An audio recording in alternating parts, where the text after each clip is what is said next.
I do not think you can name many great inventions that have been made by married men. Let the future tell the truth, and evaluate each one according to his work and accomplishments. The present is theirs, the future, for which I have really worked, is mine. Today's scientists have substituted mathematics for experiments, and they wander off through equation after equation, and eventually build a structure which has no relation to reality. Our virtues and our failings are inseparable, like force and matter. When they separate, man is no more. I do not think there is any thrill that can go through the human heart like that felt by the inventor as he sees some creation of the brain unfolding to success. Such emotions make a man forget food, sleep, friends, love, everything. Every living being is an engine geared to the wheelwork of the universe. Though seemingly affected only by its immediate surrounding, the sphere of external influence extends to infinite distance. The scientists of today think deeply instead of clearly. One must be sane to think clearly, but one can think deeply and be quite insane. The scientific man does not aim at an immediate result. He does not expect that his advanced ideas will be readily taken up. His work is like that of the planter, for the future. His duty is to lay the foundation for those who are to come, and point the way. In the 21st century, the robot will take the place which slave labor occupied in ancient civilization.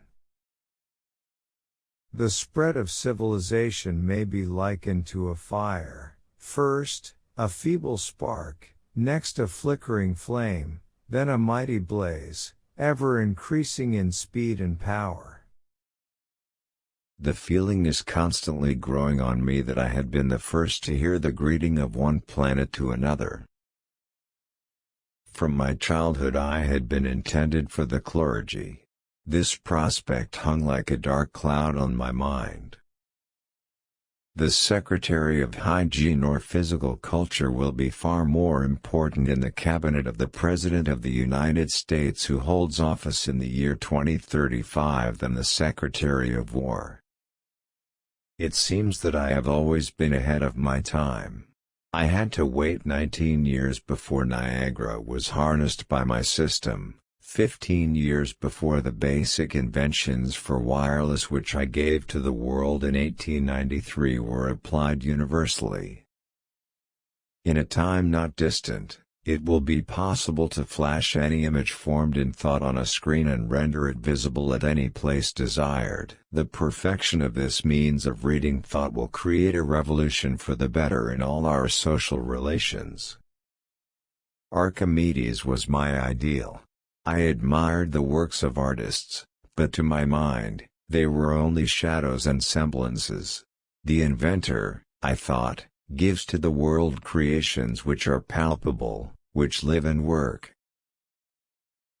As in nature, all is ebb and tide, all is wave motion, so it seems that in all branches of industry, alternating currents, electric wave motion, will have the sway.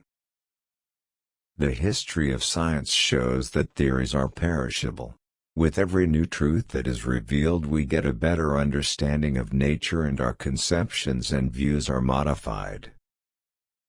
We wind a simple ring of iron with coils, we establish the connections to the generator, and with wonder and delight we note the effects of strange forces which we bring into play, which allow us to transform, to transmit and direct energy at will. There is no memory or retentive faculty based on lasting impression. What we designate as memory is but increased responsiveness to repeated stimuli.